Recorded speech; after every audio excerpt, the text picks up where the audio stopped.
Kırgız elim. Bugün 23.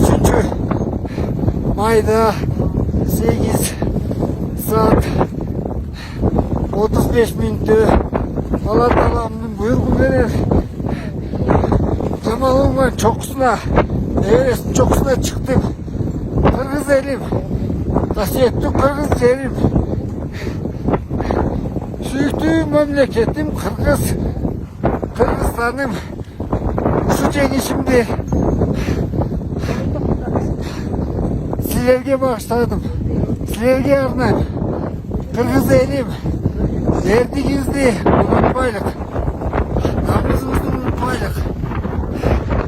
Erkekliğimizdi, kasiyetli üzerimizi saklap kalaylık. En negiz gezdi. Doğanlar. Nakta. Egemendiligimizi saklap kalaylık. Hantese pul bol palağız. Kırgızistan'ım sizler için Armandaga baran geldik. Rahmat çok.